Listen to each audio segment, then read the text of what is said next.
भारत में इस समय ट्रेंड हो रहा है फंड कावेरी इंजन। आखिर क्यों भला? बेसिकली भारत के लोग चाहते हैं कि अपना खुद का इंजन हो ताकि हमें बाहर वालों पे डिपेंड होने की जरूरत ना पड़े। This is the time now for showcasing आत्मनिर्भरता। ये जो आपने अभी थोड़े टाइम पहले करा है पाकिस्तान के साथ, इसके अंदर आपका आत्मनिर्भरता का जो कॉन्सेप्ट है वो इतना क्लियर होके आया है कि there is no way else to describe it. आपने पाकिस्तान को तो लपेटा ही लपेटा, टर्की को लपेटा, चाइना को लपेटा और डीप स्टेट ऑफ यूएस से लपेटा। भारत फोर्ज यानी बाबा कल्याणी वाला ग्रुप और टाटा एरोस्पेस, ये सब मिल के और एक कंसोर्शियम डीआरडीओ के साथ बना के और एक कंपनी बना के और उसमें फंडिंग पूरी सरकार की तरफ से हो और उसके बाद फिर इसका डेवलपमेंट वो करे कि हम करके दे देंगे आपको, बिल्कुल पक्की बात है ये। अब आपको इनकम टैक्स बढ़ाना है, इनकम टैक्स बढ़ा लो।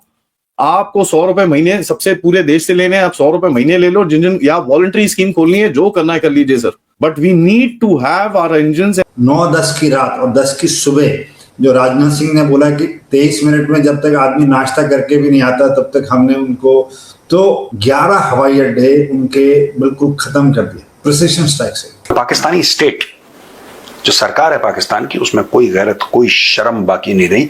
बार बार ये लोग एक हफ्ते में ये थर्ड स्टेटमेंट है शहबाज शरीफ का कि भारत के साथ बात होनी चाहिए। क्यों बात करना चाहते हो यार? क्यों, किस चीज के लिए बात करना चाहते हो? अब वो कहता है हम हर टॉपिक पे बात करेंगे।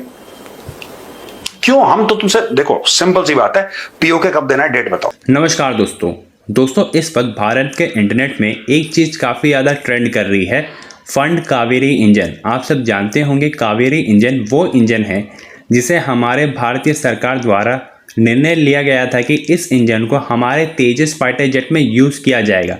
लेकिन हमारी ये कावेरी इंजन तेजस को जितना थ्रस्ट चाहिए था उसे प्रोवाइड नहीं कर पाया। इसके वजह से भारत को मजबूरन यूएस से इंजन्स लेने पड़ रहे हैं। लेकिन लगातार इंजन को लेकर के यूएस भारत पर दबाव डाल रहा है और जानबूझ करके भारत को इंजन देने से डिले कर रहा है। इसलिए अब दोस्तों हमारे देश की जनता अपने सरकार से मांग कर रही है कि भले हमें एक्स्ट्रा टैक्सेस देना पड़े तो वो भी देने के लिए तैयार है और अपने तौर पर सरकार को कोई भी कावेरी इंजन के लिए फंड ज़रूरत है उसे भी प्रोवाइड करने के लिए तैयार है।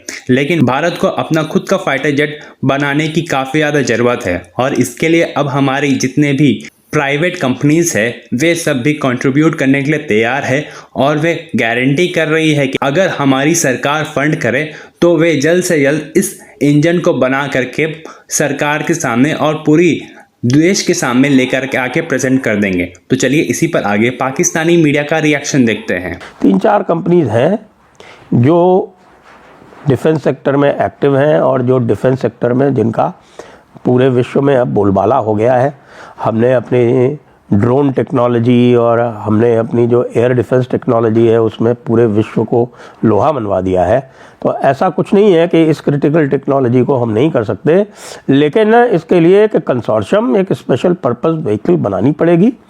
ऐसा सुनते हैं कि सरकार लगभग इसके लिए तैयार हो गई है और उसमें एल&टी, गोदरेज और आपका भारत फोर्ज यानी बाबा कल्याणी वाला ग्रुप और टाटा एरोस्पेस, ये सब मिल के और एक कंसोर्शियम डीआरडीओ के साथ बना के और एक कंपनी बना के और उसमें फंडिंग पूरी सरकार की तरफ से हो और उसके बाद फिर इसका डेवलपमेंट वो करे कि हम करके दे देंगे आपको, बिल्कुल पक्की बात है। ये कावेरी इंजन आपको मिल जाएगा और जो प्राइवेट सेक्टर होगा तो फिर किसी फॉरेन पार्टनर को भी रोप इन किया जा सकेगा। सरकार के पास ये समस्याएं होती हैं, सरकार नहीं कर पाती है। जी हाँ, ऐसा मैंने भी देखा है। मुझे तो एक बार एग्रीकल्चर सेक्टर में इस तरह की समस्या आई थी जब यहाँ पर हमें लोकल प्लांटिंग मटेरियल चाहिए था टिश्यू कल्चर का, डेट पाम का, खजूर का, जो नहीं होता था यहाँ, टिश्यू कल्चर का नहीं अवेलेबल होता था।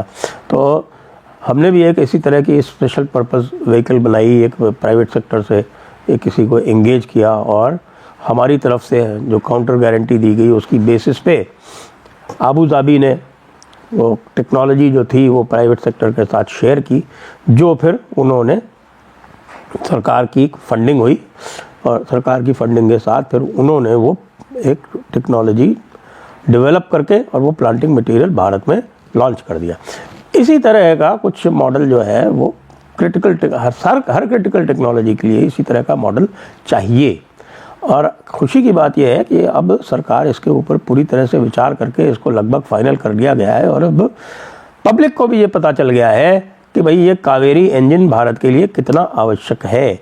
और पब्लिक में इस बार एक जो बहुत अच्छा जो एक मैं कहूँगा सुखद जो परिणाम आया है ऑपरेशन सिंदूर का, वो ये है कि पब्लिक का जो इंटरेस्ट है वो डिफेंस टेक्नोलॉजीज़ में बहुत अधिक जागृत हो गया है।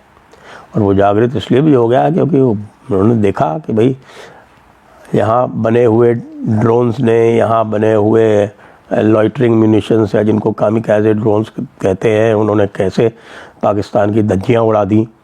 अगर किस तरह से हमारी जो लोकल मिसाइल्स थी उन्होंने ऐसी तैसी कर दी, किस तरह से जो हमारा आकाश तीर जो air defence multi layered integrated command and control system था उसने पूरी तरह से ध्वस्त कर दिया।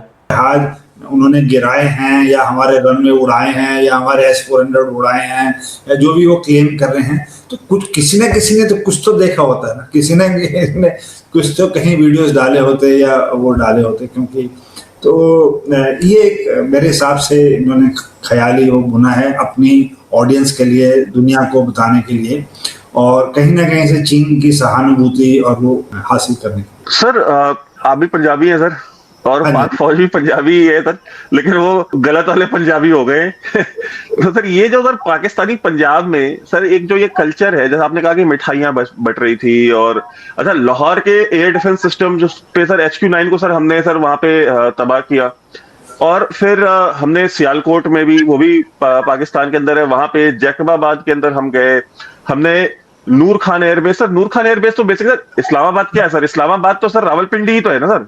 एब्सोल्युटली एंड मेरे हिसाब से जो आने वाली सदियां होंगी उसमें जब एयर कैंपेन पढ़ाई जाएगी, हवाई युद्ध पढ़ाया जाएगा, वो जो 9-10 की रात और 10 की सुबह जो राजनाथ सिंह ने बोला कि 23 मिनट में जब तक आदमी नाश्ता करके भी नहीं आता तब तक हमने उनको, तो 11 हवाई अड्डे उनके बिल्कुल खत्म कर दिए प्रिसिशन स्ट्राइक से। जैसा आपने बोला, नूर खान की इंपॉर्टेंस आपके व्यूअर्स के लिए बता दूं, ये चकराला एयरफील्ड है, इसकी काफी मान्यता है। 65 और 71 वॉर में ये रनवे बहुत यूज में आया था। ये नूर खान इनके चीफ बने थे, और कहानी और सुनाता हूँ आपके व्यूअर्स के लिए कि जब वो इंडिया बना 47 में, तो ये बेस कमांडर थे अम्बाला के, नूर खान। तो ये जब पाकिस्तान जा रहे थे तो इन्होंने फ्लाइट लेफ्टिनेंट लतीफ को बोला कि तुम भी चलो हमारे साथ पाकिस्तान, तो फ्लाइट लेफ्टिनेंट लतीफ ने मना कर दिया। तो बाद में जाके flight lieutenant Latif air chief marshal Latif बने भारतीय वायुसेना के। एंड इनका जो आपने सही कहा कि ये जो इनका मुख्यालय है GHQ उसके से सटा हुआ है, इनका जो कैपिटल है ये उससे सटा हुआ है, इस्लामाबाद से। कुछ चीजें आपके व्यूअर्स के लिए बताता हूँ। ये काहुता न्यूक्लियर प्लांट से सटा हुआ है, चकलाला। इनका जो nuclear command and control centre है वो यहाँ पे है। इनका जो पूरी एयरफोर्स की अकेडमी है, पाकिस्तान अकेडमी, वो चकलाला में है। इनका जो टोटल कम्युनिकेशन नेटवर्क है पूरी भारतीय वायुसेना का, वो चकलाला में है।